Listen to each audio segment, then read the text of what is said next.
कृषी मंत्री माणिकराव कोकाटे आणि अजित पवारांमध्ये 1 तास बैठक। अजित पवार कोकाटेंबद्दल काय निर्णय घेतात याकडे सर्वांचं लक्ष। कृषी मंत्री माणिकराव कोकाटेंचा राजीनामा नाही, सूत्रांची माहिती। दरम्यान बैठकीनंतर माध्यमांना कोणतीही प्रतिक्रिया न देता माणिकराव कोकाटे मंत्रिमंडळ बैठकीला दाखल। किती वेळा माफ करायचं, बोलताना भान ठेवायला हवं। अँटी चेंबरमधील बैठकीत अजित पवारांनी कोकाटेंचे कान टोचले, सूत्रांची माहिती। राजीनामा घेण्याऐवजी माणिकराव कोकाटेंचं खातं बदलण्यात येणार, सूत्रांची माहिती। अजित पवार आणि कोकाटेंच्या बैठकीनंतर चित्र स्पष्ट होण्याची शक्यता।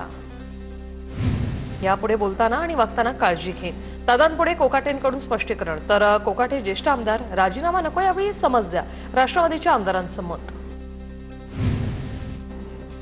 दम द्या, मिठी मारा, पण काही करून राजीनामा घ्याच, कोकाटेंच्या राजीनाम्यावर रोहित पवारांची प्रतिक्रिया। कोकाटेंना समज द्यायला ते लहान नाहीयेत, त्यांनी अनेकदा शेतकरी विरोधी वक्तव्य केली। छावा संघटनेचे विजय घाटगे आक्रमक, तर अजितदादा शब्दाचे किती पक्के हे आता महाराष्ट्र पाहतोय। राजीनामा न झाल्यास दादांना हे महागात पडेल, घाटगेंचा इशारा। संसदेच्या प्रवेशद्वाराजवळ सुनील तटकरे अमित शहांना भेटले। तटकरेंनी अमित शहांसोबत नेमका कोणत्या विषयावर संवाद साधला याची चर्चा सुरू। येत्या काळात तटकरे भाजपमधून खासदारकी लढवणार। सुनील तटकरे पक्षात स्वतःचा गट तयार करतात। रोहित पवारांचा आरोप, तर तटकरे राष्ट्रवादीतील गट सोबत घेऊन जातील, रोहित पवारांचा निशाणा। नाच गाण्याचा कार्यक्रम नाही, लेझर नाही, मग रेव पार्टी कशी? रेव पार्टी म्हणून खडसेंना बदनाम करण्याचं षडयंत्र। खडसेंचा आरोप, तर काही झालं तरी या प्रकरणातलं सत्य बाहेर येईल, खडसेंचं वक्तव्य। केवलकर खडसेंचा जावई असल्याचं तपासात समजलं। तपास होईपर्यंत खडसेंच्या जावयाबाबत कल्पना नव्हती। पुण्यातील पार्टीवरील कारवाईवर आयुक्त अमितेश कुमार यांचं स्पष्टीकरण। मुख्यमंत्री देवेंद्र फडणवीसांच्या विकासाभिमुख नेतृत्वाला ग्रहण लावण्याचा काही विघ्नसंतोषी लोकांचा प्रयत्न। भाजप प्रवक्ते केशव उपाध्यांचा आरोप, सत्ताधारी मंडळींचीही अनावधानानं साथ मिळत असल्याचं उपाध्यायांचं ट्विट। राज्यात 9,000हून अधिक सरकारी महिला कर्मचाऱ्यांनी घेतला लाडकी बहीण योजनेचा लाभ। निवृत्त महिलांनीही फायदा उचलल्याचा प्रकार उघड, सूत्रांची माहिती। भाजपच्या वर्ध्यातील मेळाव्यात अशोक नेते यांना डुलकी। मुख्यमंत्र्यांच्या भाषणावेळी माजी खासदार मंचावरच झोपले, अशोक नेते यांचा व्हिडिओ व्हायरल।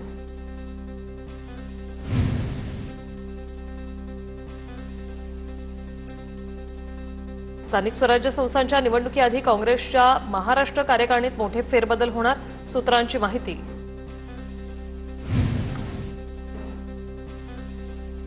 ठाकरेंच्या शिवसेनेचं शिष्टमंडळ राष्ट्रपतींची भेट घेणार। भ्रष्टाचारी आणि बेताल मंत्र्यांच्या राजीनाम्यासाठी घेणार भेट। राज्यपालांच्या भेटीनंतर काहीही निर्णय न झाल्यास राष्ट्रपतींना भेटणार। अंबादास दानवेंच्या नेतृत्वाखालील शिष्टमंडळ राष्ट्रपतींना भेटणार। राज आणि उद्धव या ठाकरे बंधूंच्या भेटीचा पुढचा मुहूर्त गणेशोत्सवाचा असल्याची सूत्रांची माहिती। गणेशोत्सवात उद्धव ठाकरे राज ठाकरेंच्या घरी जाणार असल्याची सूत्रांची माहिती। 27 किंवा 28 ऑगस्टला ते घरी जाण्याची शक्यता। सिंधुदुर्गातील महायुतीतील नेत्यांपासून सुरू झालेला बेबनाव कार्यकर्त्यांपर्यंत पोहोचला। शिवसेना आणि भाजपच्या कार्यकर्त्यांकडून एकमेकांना आव्हानाची भाषा। महाराष्ट्र राज्य सहकारी संघ निवडणुकीत सहकार पॅनलचं वर्चस्व। प्रवीण दरेकर, संजय कुसाळकर, शिवाजीराव नलावडे यांच्या सहकार पॅनलचे 21 पैकी 19 उमेदवार विजयी। महादेव मुंडेंचा आरोपी सापडत नाही, हे पोलिसांचं अपयश। पोलीस प्रशासनावर कुणाचा दबाव आहे का पाहावं लागेल। पोलीस यंत्रणेच्या कामावर प्रकाश सोळंकेंकडून प्रश्नचिन्ह।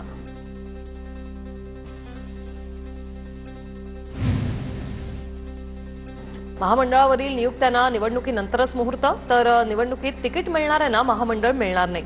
785 जणांना संधी मिळणार असल्याची बावनकुळेंची वर्ध्यातील पक्षाच्या विदर्भस्तरीय मेळाव्यात माहिती। हे फक्त लॉलीपॉप, निराश असलेल्या कार्यकर्त्यांना चॉकलेट देण्याचा प्रयत्न। महामंडळावरील नियुक्त्यांवरून वडेट्टीवारांचा निशाणा। शिक्षक आमदार किशोर दराडे यांच्यासह 58 जणांवर गुन्हा दाखल। येवल्यातील विस्थापित गाळेधारकांच्या प्रलंबित मागणीसाठी रास्ता रोको आंदोलन। 25 जुलै रोजी 3 तासाहून अधिक काळ आंदोलन केल्याने वाहतूक कोंडी। यवतमाळमध्ये रस्त्याच्या मागणीसाठी काँग्रेसचं खड्ड्यात बसून आंदोलन। मार्डी ते मोरेगाव रस्त्यासाठी काँग्रेस आक्रमक।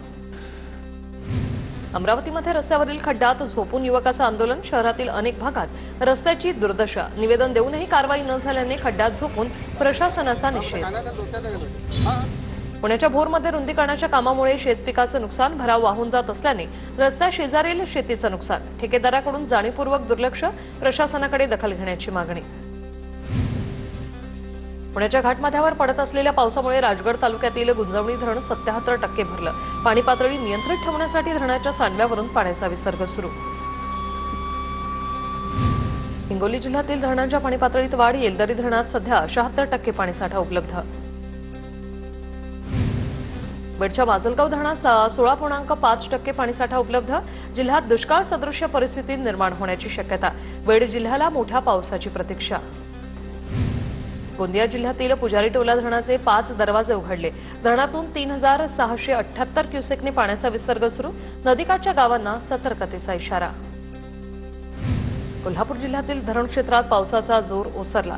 पंचगंगेच्या पाणी पातळीत घट. पंचगंगा नदीची पाणी पातळी सध्या 35 फूट 8 इंचावर. कोल्हापुरातील 56 बंधारे अद्याप पाण्याखालीच. जायकवाडी धरणातील पाणीसाठा 85%वर. मराठवाड्यातील नागरिकांची पाण्याची चिंता मिटली.